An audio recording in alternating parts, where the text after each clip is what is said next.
Hello, my name is Mark Bodanza, and I'm here to introduce you to our new documentary series, Nation Rising. The purpose of this film is not only to introduce you or to recount the history of our young nation, but it's also to tell you about how our local story intermixes or intermingles with that national picture. Not only because of Leominster citizens' contributions to our national events, but also how those national events impacted us locally so long ago. Today I'm actually standing in Lancaster because, of course, Lancaster was Leominster's mother town. And in 1740, about a century after Lancaster was first settled, Leominster was carved. In 1643, barely a generation after the Pilgrims landed at Plymouth Rock, English settlers came to this very spot I'm standing on to make their first inroads to this part of the Massachusetts Bay Colony, or what would become the Massachusetts Bay Colony. And it's important for us to understand the story of our nation's history as well as Leominster's history to understand how Lancaster was formed.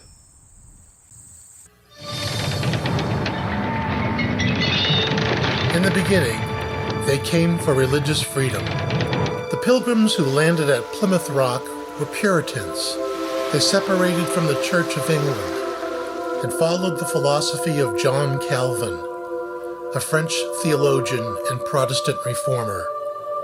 One of the chief features of Puritanism was the concept of predestination, that God chooses beforehand those who will come to Him and receive Him for salvation.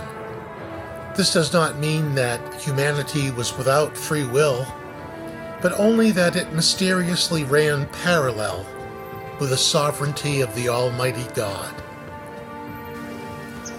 Non-separatist Puritans formed the Massachusetts Bay Colony.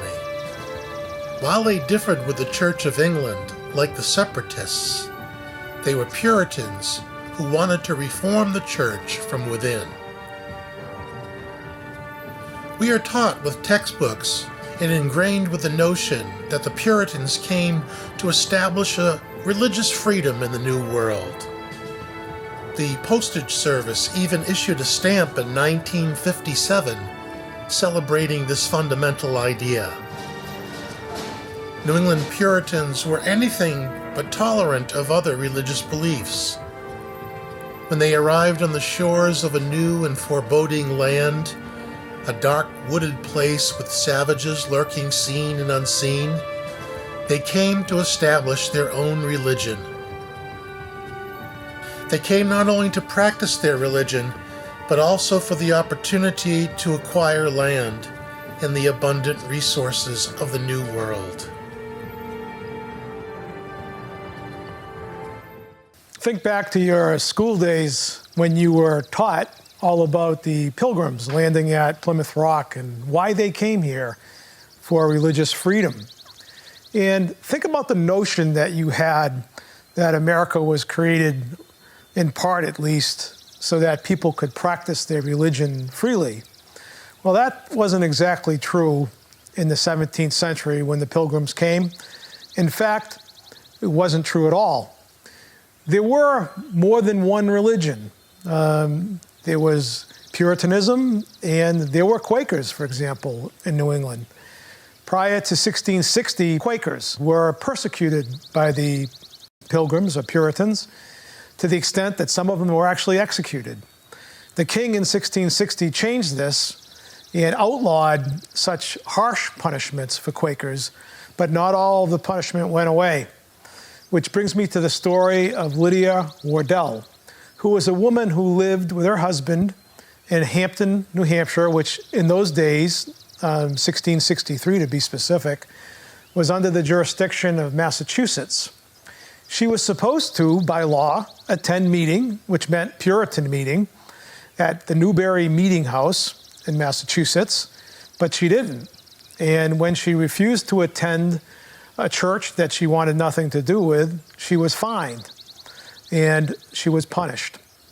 In protest of the punishment and the fines, she decided to show up at church one day completely naked.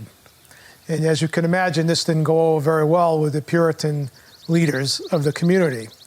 So they decided to punish her for her heinous misdeed. How did they punish her? They stripped her down naked to the waist and they whipped her. Just a little bit of an idea how religious freedom worked in 1663 Massachusetts. The Great Puritan Migration. 25,000 came from England to New England. 50,000 more set sail for the West Indies. Most, but not all, of the intrepid souls were Puritans.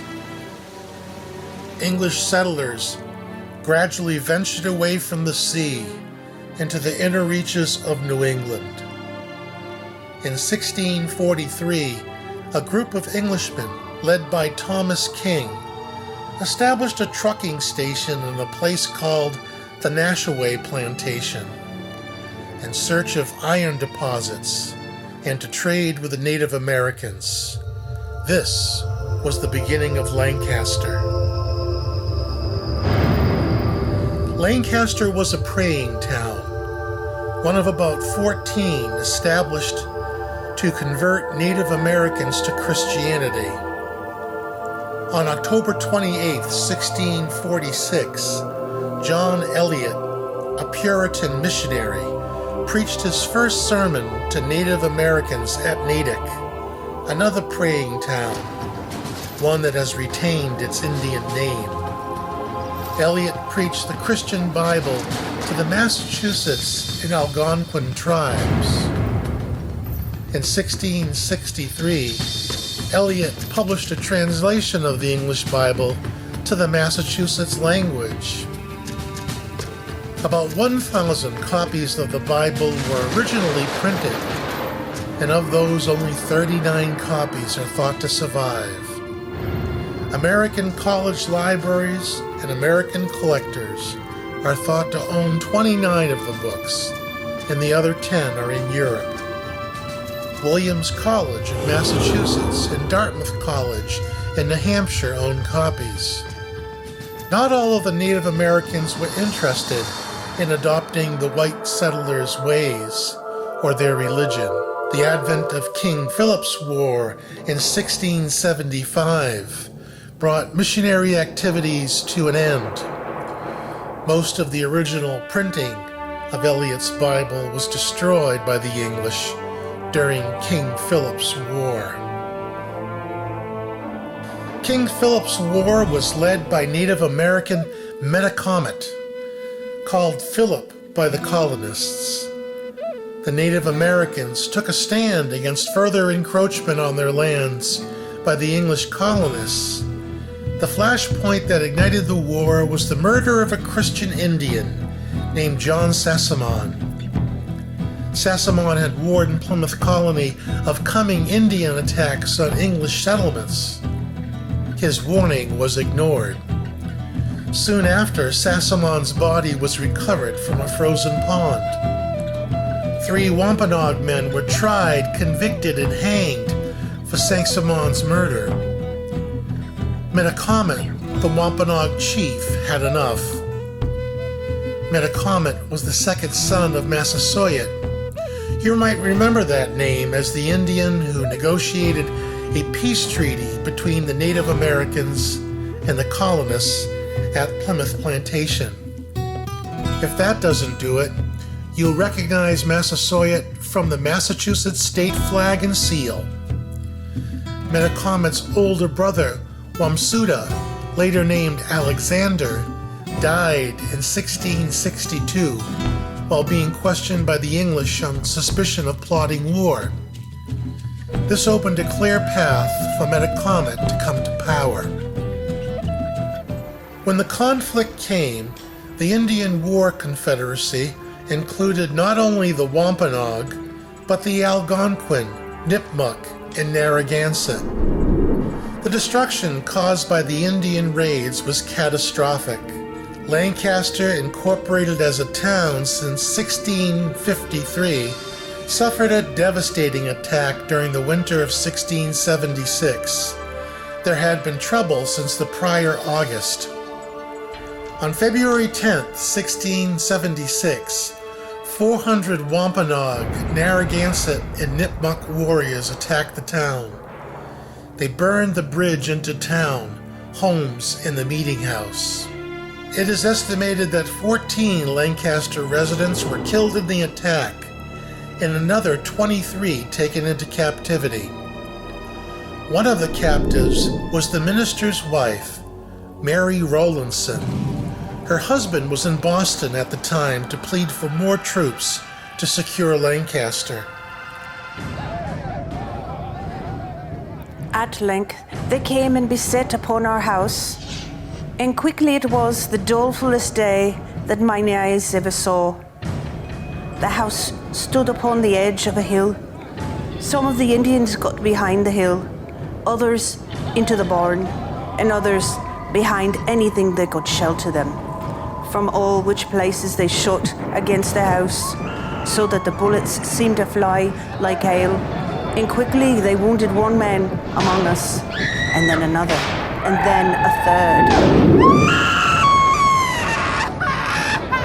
About 2 hours they had been about the house before they prevailed to fire it, which they did with flax and hemp, which they brought out of the barn. There being no defence about the house, only 2 flankers at 2 opposite corners, and one of them not finished. They fired it once, and one ventured out and quelled it, but they quickly fired it again, and that took. Now at that dreadful hour come, that I have often heard of in time of war, as it were the case of others, but not mine eyes see it. Some of our house were fighting for their lives, others wallowing in their blood. The house on fire over our heads, and the bloody heathen ready to knock us on the head if we stirred out. Now might we hear mothers and children crying out for themselves and one another, "Lord, what shall we do?" I took my children, one of my sisters and hers, to go forth and leave the house. But as soon as we came to the door and appeared, the Indians shot so thick that the bullets rattled against the house, as if one had taken a handful of stones and thrown them, so that they were vain to give back. The fire increasing and coming along behind us, roaring, and the Indians gaping before us with their guns, spears, hatchets, to devour us. No sooner were we out of the house, but my brother-in-law, being before wounded in defending the house and or near the throat, fell down dead, whereat the Indians scornfully shouting and howled, and were presently upon him, stripped off his clothes, the bullets flying thick. One went through me side, and the same as would seem through the bowels and hand of my dear child in my arms. One of my eldest sister's children, named William, had his leg broken, which the Indians perceiving, they knocked him on head. Thus were we butchered by those merciless heathen, standing amazed with the blood running down to our heels. My eldest sister being yet in the house and seeing those woeful sights, the infidels hailing mothers one way and children another, and some wailing in their blood, and her eldest son telling her that her son William was dead and myself was wounded. She said, "And Lord, let me die with him," and fell down dead over the threshold. I hope she is reaping the fruits of her good labors.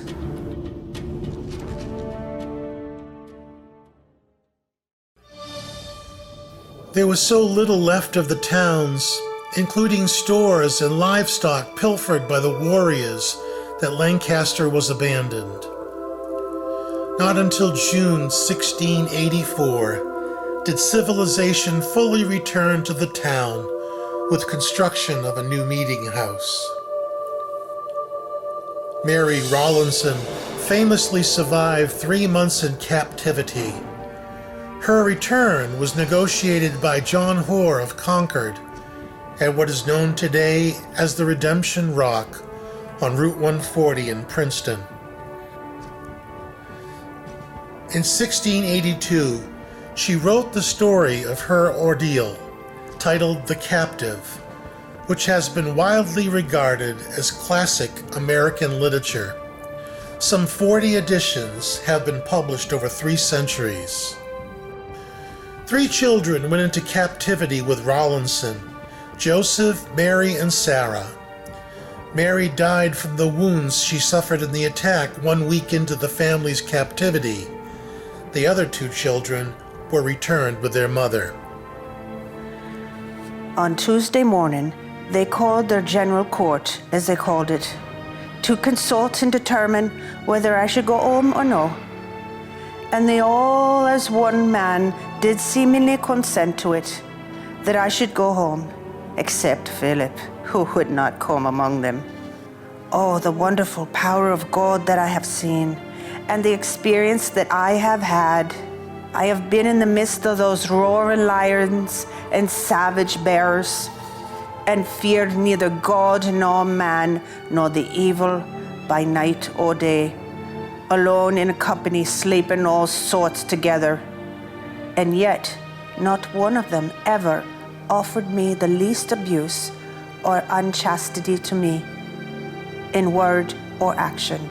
Though some are ready to say I speak this for my own credit, I speak it in the presence of God and to His glory. God's power is as great now and as sufficient to save as when He preserved Daniel in the lion's den, or the 3 children in the fiery furnace. I may well say His Psalm 107:13. Oh, give thanks unto the Lord, for He is good, for His mercy endureth forever. Let the redeemed of the Lord say so, whom He hath redeemed from the hand of the enemy. Especially that I should come away in the midst of so many hundreds of enemies quietly and peacefully, and not a dog moving his tongue. So I took my leave of them, and in coming along, my heart melts into tears, more than all the while I was with them, and I was almost swallowed up by the thoughts that I ever should go home again.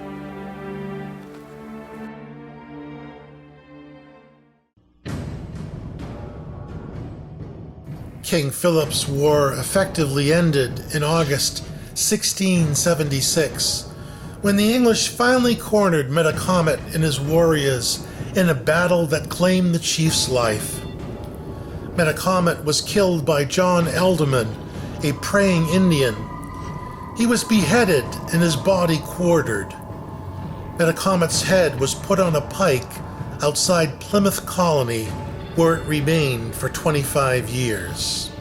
Thousands of Native Americans were killed, captured, and either sold into slavery or indentured as a result of the fighting. The war decimated the Native American tribes of southern New England. It greatly dampened Indian resistance to the growing English influence in the region. The English dream of evangelizing the native population into a city on the hill was fading fast. When Lancaster was finally reoccupied, there was a period of calm. Despite war between England and France coming in 1689, King William's War in North America, War of the League at Augsburg in Europe. No Indian aggressions were experienced in the town until 1692. The story of what happened in Lancaster that year takes us to Leominster's Pine Grove Burial Ground. This afternoon, I'm standing here at the final resting place of Peter Joslin. Back at his day, he was one of Leominster's oldest residents. He lived to the ripe old age of 94, surviving 4 wives. This is a place that many people drive by every day. Pine Grove Cemetery. It's on busy Route 12 near the junction of Route 13. And countless car trips pass by this cemetery on a daily basis. And many of you may have been in here at some time or other, but you would have probably not known that Mr. Joslin's history goes back to a pivotal time in Massachusetts Bay Colony, that year being 1692. Peter Joslin tilled the earth and maintained a farm in Lancaster with his first wife. His life would be forever changed on a summer day in 1692. The year 1692 also marked the end to the Plymouth colony, it having been absorbed into Massachusetts to be governed by royal authority. On July 18, 1692, Peter Joslin went to work in his fields. He was accompanied by one of his younger boys, who, according to David Wilder's 1853 history, had assigned as a reason that he had seen some red men in the hemp. But the father heeded him not. While the Joslin males were away from their modest farmhouse, Indians attacked. It was baking day, and Mrs. Joslin fought desperately with her bread shovel until receiving a fatal blow from a tomahawk. 3 Joslin children and a widow named Whitcomb were also killed. Another Joslin child and Peter's sister-in-law, Elizabeth Howe, were taken captive. His child was put to death by the Indians in the wilderness. Elizabeth Howe survived not only the attack, but also her captivity, being later released. She was spinning on the wheel and singing a sweet melody at the time of the assault. Legend has it that she was spared by the pleasing sound of her voice at the time of the attack and later while a captive.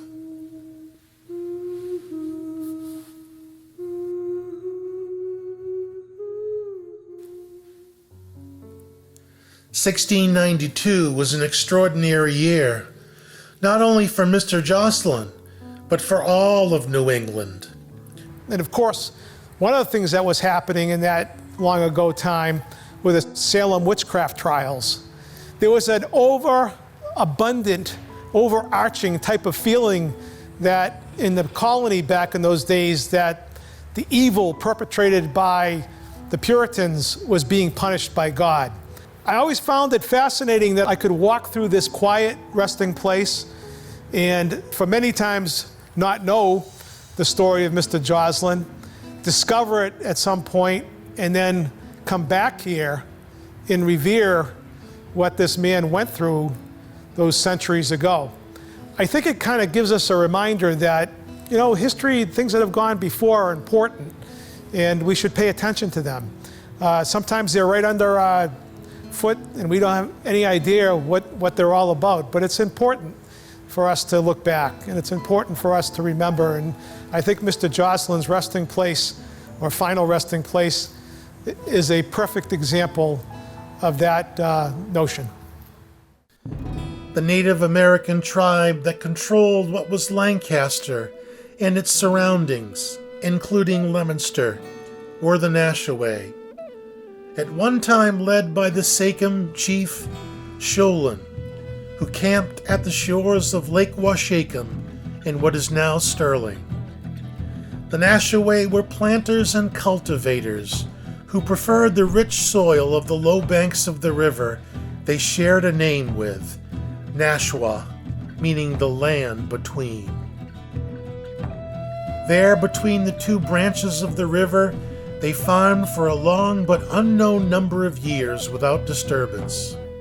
They were a mostly peaceful tribe, but before too much of the 18th century had passed, their ranks were thinned by hostilities with other tribes, displacement by white settlers, and disease.